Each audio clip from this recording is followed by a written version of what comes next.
வணக்கம். மாற்றத்திற்கான ஊடக பணியின் அடையாளமான மக்கள் மேடையில் மீண்டும் உங்களை சந்திப்பதில் மிக்க மகிழ்ச்சி. இன்றைய விவாத பொருள், உத்தரப்பிரதேசத்தின் கோரக்பூர் நாடாளுமன்ற தொகுதி உறுப்பினர் யோகி ஆதித்யநாத் பாரதிய ஜனதாவை சார்ந்து 17 ஆண்டு காலமாக தொடர்ந்து நாடாளுமன்ற உறுப்பினராக இருந்து வருபவர்.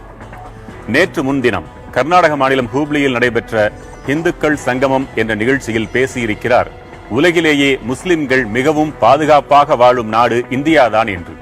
இது ஏற்கத்தக்கதா அல்லது ஏமாற்றா என்பதை விவாதிக்கலாம். பங்கேற்போர் விடுதலை சிறுத்தைகள் கட்சியின் துணை பொதுச் செயலாளர் திரு ஆளூர் ஷானவாஸ், ஸ்வதேஜி ஜாகரன் மஞ்ச் அமைப்பைச் சேர்ந்த திரு நம்பி நாராயணன், மூத்த ஊடகவியலாளர் திரு TN கோபாலன்.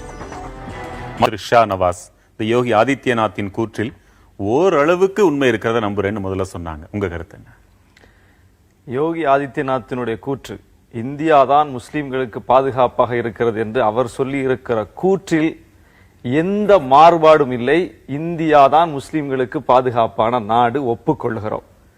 அதை நாங்கள் இன்றைக்கு இஸ்லாமிய சமூகத்திலிருந்து வளர்ந்து வந்திருக்கிற இந்த தலைமுறை ஒப்புக்கொண்டது என்பதை விட 1947 பாகிஸ்தான் என்று முஸ்லிம்களை பெரும்பான்மையாக கொண்ட ஒரு நாட்டை பிரித்து கொடுத்து இந்தியாவில் இருக்கிற முஸ்லிம்கள் எல்லாம் தாராளமாக போய்கொள்ளலாம் என்கிற ஒரு சூழ்நிலையில் நாடே கொடுத்து நீங்கள் போயுங்கள் என்று சொன்னபோது இதைவிட பாதுகாப்பான நாடு எங்களுக்கு கிடையாது என்று சொல்லி இந்திய மண்ணை தேர்ந்தெடுத்து முஸ்லிம் நாட்டுக்கு போகாமல் இந்திய நாட்டிற்குள் இருந்தவர்கள் இங்கே இருக்கிற முஸ்லிம்கள் இன்றைக்கு இருக்கிறோம்.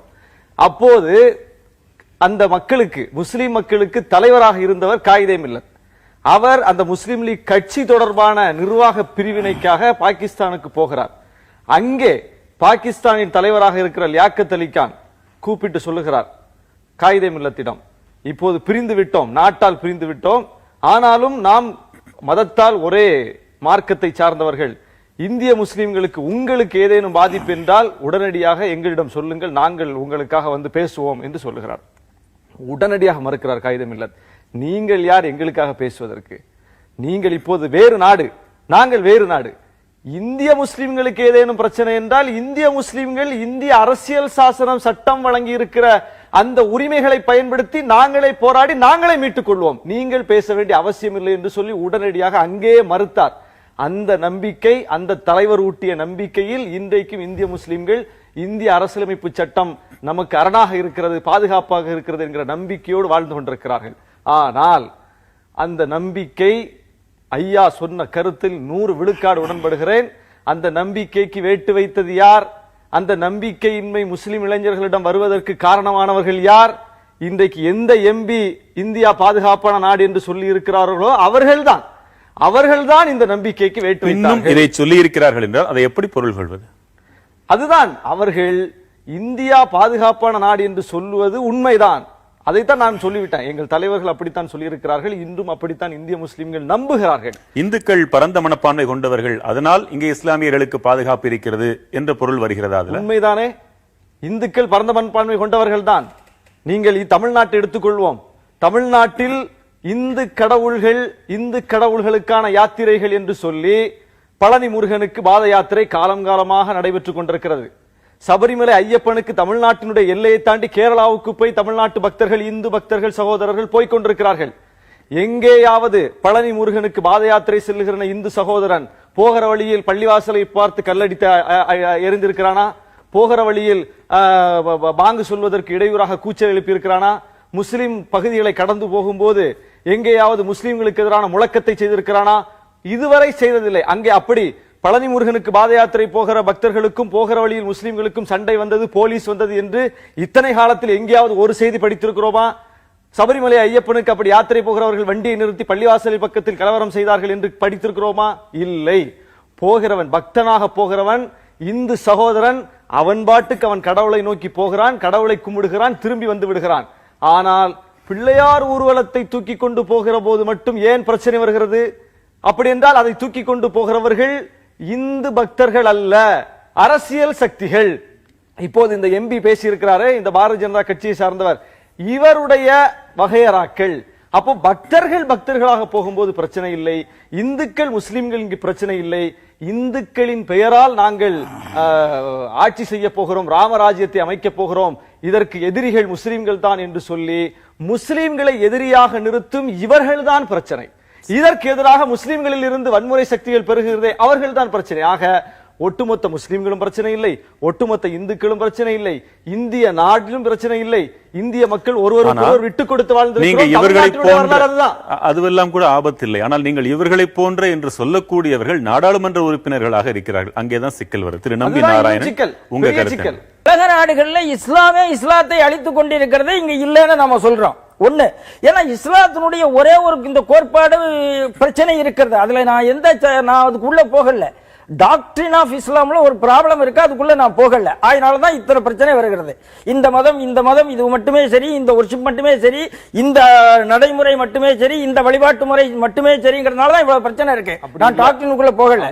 அதனாலதான் ஆப்கானிஸ்தான்ல இத்தனை குண்டுவெடிப்பு, பாகிஸ்தான்ல 11 வருஷங்க 2 முஸ்லீம் நாடு ஒன்னு உலக போற சண்டை கூட இவ்வளவு பெருசா நடக்கலங்க. ஒரு விஷயத்தை தெளிவா எடுத்துக்கிறேன் ஷானவாஸ். ஒப்பீட்டளவில் தான் இங்க பிரச்சனை இல்லன்னு சொல்லலன்னு தெளிவா சொல்லிட்டாரு.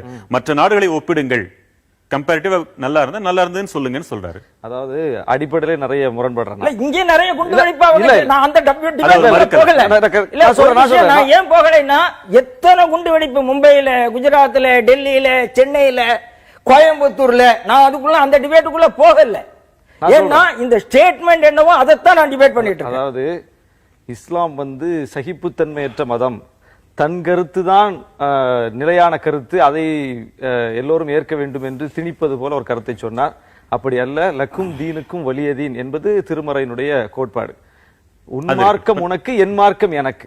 நான் விரும்பியவர் ஏற்கலாம், மறுப்பவர் நிராகரிக்கலாம். அந்த ஜனநாயகத்தை இஸ்லாம் சேர்த்து தான் கொடுக்குது. அது ஒரு பதில். இன்னொன்று, முஸ்லீம் நாடுகள்லாம் குண்டு வெடிக்குத பிரச்சனையா இருக்குதுன்னு சொன்னார். ஏன் பிரச்சனையா இருக்குது?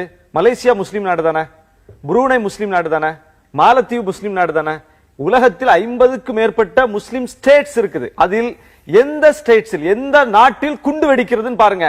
எங்கே எல்லாம் ஆக்கிரமிப்புக்கு உள்ளாகி இருக்கிறதோ நாடுகள், ஈராக்க குண்டு வெடிக்கிறது உண்மைதான், ஆக்கிரமிப்புக்கு உள்ளாகி இருக்கிறது. ஆப்கானிஸ்தான்ல குண்டு வெடிக்கிறது உண்மைதான். எப்படி அந்த குண்டு வெடிப்பை உற்பத்தி செய்வது யார்? ஒரு வல்லரசு உற்பத்தி செய்கிற ஒரு ஏகாதிபத்திய சக்தி அங்க கேம்ப் போட்டு உட்கார்ந்து இருக்கிற. அதை விரட்டுவதற்கு, அதை பற்றி பேசுவதற்கு யாருக்காவது இந்த உலகத்தில் துணிச்சல் இருக்கா? எந்த நாடாவது அமெரிக்காவை கண்டிக்குதா? மோடி எத்தனை தடவை ஒபாமா பார்த்துட்டாரு. ஒரு முறையாவது ஈராக்கில் உங்களுக்கு என்ன சார் வேலை? மத்திய கிழக்கு பிராந்திய எங்களோட நட்பு, காலங்காலமா நட்புல இருக்கக்கூடிய நாடுகள், அங்கு உங்களுக்கு என்ன வேலை என்று சொல்லி கேட்பார்களா? அப்ப உலகத்தில் இதை பற்றி நியாயம் பேசுவதற்கு யாருமே இல்லை என்று சொன்னால் அங்கிருந்து எதிர்க்கக்கூடிய சக்திகள் உருவாகத்தான் செய்யும். மத்திய கிழக்கு பிராந்தியத்தில் குண்டு வெடிக்கிறது என்றால் அதற்கு ஒரு காரணம் இருக்கு. விட்டுருங்க. இந்தியாவை போன்ற மற்ற நாடுகளில் இஸ்லாமியர்களுக்கு இருக்கின்ற அளவிற்கு பாதுகாப்பு உணர்ச்சி அதை விட இங்க அதிகமாக இருக்குது. அது சரியா? இல்ல, அதாவது அதுதான் நான் முதல்ல சொல்லிட்டேன். இந்திய அரசியலமைப்பு சட்டம் போல ஒரு பாதுகாப்பான அம்சம் வேற கிடையாது சார். அம்பேத்கர், புரட்சியாளர் அம்பேத்கர் அவர்கள் இந்தியாவினுடைய அட்மாஸ்பியரை புரிஞ்சுக்கிட்டு அவ்வளவு அழகா அந்த அரசியல் சட்டத்தை வடிவமைச்சிருக்கிறார். இங்க பல் சமயம், பல் இனம், பல் மொழி பேசக்கூடிய மக்கள், மொழியே கடவுளே கூடாது என்று சொல்லக்கூடிய மக்கள் எல்லோரும் இணைந்து வாழ்றது அளவுக்கு ஒரு அரசியலமைப்பு சட்டம் இங்க உருவாக்கப்பட்டதுனால்தான் இது இன்னும் இந்த ஸ்டேட்ஸ் தாக்கு பிடிச்சு நிக்குது. இந்தியாங்கிற ஒரு கோட்பாடு எப்ப உருவாச்சுது? இந்தியா அப்போ எல்லோரும் சேர்ந்து ஒரு குறைந்தபட்ச செயல் திட்டத்தின் அடிப்படையில் ஒரு காமன் மினிமம் ப்ரோக்ராம், ஏன்னா ஒரு யுனைடெட் ஸ்டேட்ஸ் நம்முடைய இலக்கியங்கள் நமக்கு இந்தியாவை சொல்லி தந்திருக்கிறா. நம்முடைய இலக்கியங்கள் வள்ளுவமோ தொல்காப்பியமோ எதுவுமே இந்தியாங்கிறதே நமக்கு சொல்லி தரப்படல. அப்ப நமக்கு சொல்லப்படாத ஒன்றை நாம் ஏற்றுக்கொண்டிருக்கிறோம். ஏன்?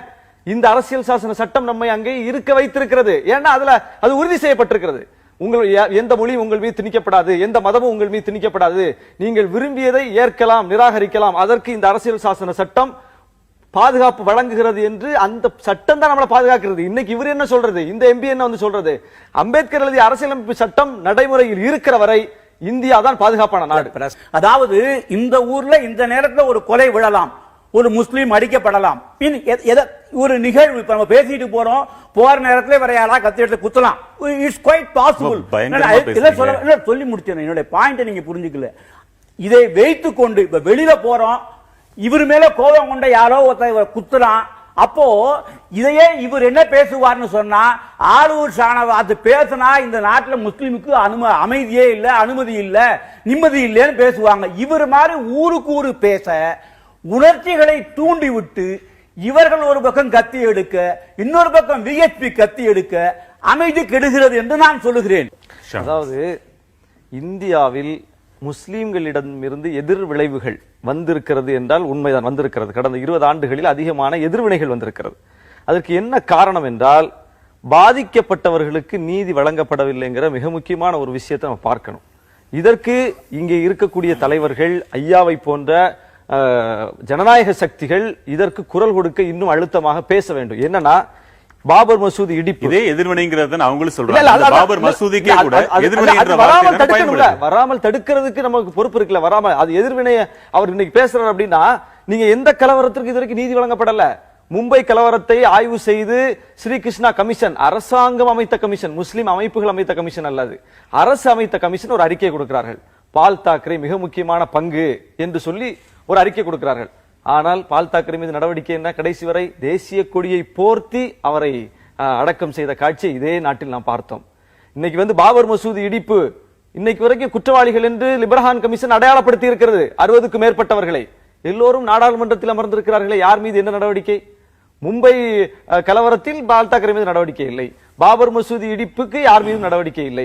அப்போ இப்படியான சூழல்கள், குஜராத் கலவரத்தில் இன்றைக்கு அமித்ஷா உட்பட எல்லோரும் வரிசையாக வெளியேறி கொண்டே இருக்கிறார்கள். என்கவுண்டர் டெத், அந்த சொராப்தீன் வழக்கு, இஸ்ரத் ஜஹான் வழக்கு, குற்றவாளிகள் என்று குற்றப்பத்திரிகை தாக்கல் செய்யப்பட்ட பிறகு எல்லோரும் வெளியே வந்து கொண்டிருக்கிறார்கள். இப்படி ஒரு முஸ்லீமை விடுவார்களா? நீங்கள் மும்பை கலவரத்தில் யாரும் தண்டிக்கப்படவில்லை, ஆனால் மும்பை குண்டுவெடிப்பில் அஜ்மல் கசாப் தூக்கில் போடப்பட்டு விட்டார். தொடர்ந்து பாபர் மசூதி இடித்தவர்கள் தண்டிக்கப்படவில்லை, ஆனால் நாடாளுமன்ற தாக்குதலின் மீது அப்சல் குரு தூக்கிலிட்டப்பட்டார். அப்போ குற்றம் செய்தவர்கள் தண்டிக்கப்பட்ட மாற்று கருத்தை இல்ல. அஜ்மல் கசாப் தூக்கிலிட்டப்பட்டதில் மாற்று கருத்தை கிடையாது. ஆனால் மும்பை குண்டுவெடிப்புக்கு காட்டிய அக்கறையை ஏன் மும்பை கலவரத்தில் காட்டவில்லை? இதுதான் கேள்வி. உங்கள் பங்கேற்புக்கு மிக்க நன்றி. மற்றும் ஒரு முக்கிய தலைப்பில் மீண்டும் மக்கள் மேடையில் சந்திக்கலாம். வணக்கம்.